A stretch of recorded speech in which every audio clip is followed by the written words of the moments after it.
Class 9th exercise 8.2 में math के अंतर्गत क्वेश्चन नंबर 2 देखते हैं। दिया है ABCD एक समचतुर्भुज है और PQRS क्रमशः भुजाओं AB BC CD और DA के मध्य बिंदु है। तो दर्शाना है कि चतुर्भुज PQRS एक आयत होगा। तो आइए देखते हैं इसको। पहले हम लोगों को दिया हुआ है ABCD एक समचतुर्भुज। अब समचतुर्भुज का मध्य बिंदु ये है हमारा P, जो मध्य बिंदु है AB का मध्य बिंदु P है। ऐसे BC का मध्य बिंदु Q है, CD का मध्य बिंदु R है। इन सबों को मिला दिया गया है। इसके बाद AC को मिलाया गया है और BD को मिलाया गया है। आप त्रिभुज ABC में देख रहे हैं कि AB का मध्य बिंदु P है और BC का मध्य बिंदु Q है। तो किसी त्रिभुज में दो भुजाओं के मध्य बिंदु को मिलाने वाली रेखा तीसरी भुजा के समांतर और उसकी आधी होती है। तो AB का मध्य बिंदु यदि P है और BC का मध्य बिंदु Q है तो PQ बराबर AC बटे में 2 हो जाएगा और PQ समांतर AC हो जाएगा। ऐसे ही इसी प्रकार जो त्रिभुज लिया जाएगा ADC, उसमें AD का मध्य बिंदु S है और CD का मध्य बिंदु R है।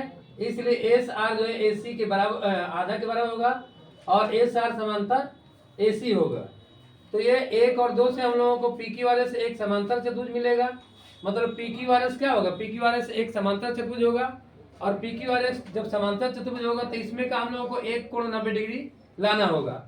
ऐसे ही मतलब दूसरा वाला जैसे BD खींच करके हम लोग जैसे लिख लेंगे कि त्रिभुज BCD के अंतर्गत Q इसका मध्य बिंदु है BC का और CD का मध्य बिंदु R है।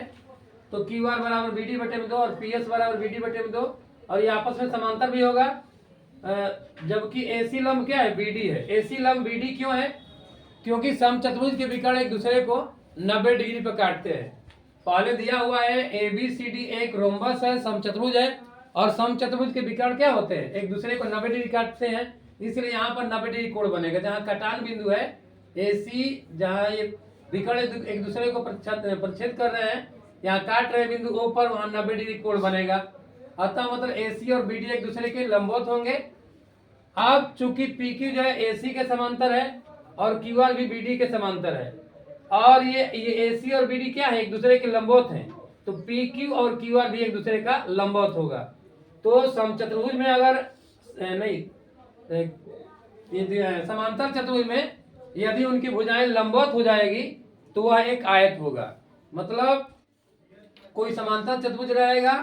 पहले हम लोगों ने सिद्ध कर दिया है कि PQRS एक समांतर चतुर्भुज है और समांतर चतुर्भुज में का एक कोण 90 डिग्री हो जाएगा। इसका मतलब वो आयत होगा। तो यहाँ पर लिखा गया है कि PQ समांतर AC, ये सिद्ध किया गया है ऊपर, और QR समांतर BD और AC और BD आपस में लंब है क्योंकि समचतुर्भुज के विकर्ण एक दूसरे को लंबवत काटते हैं।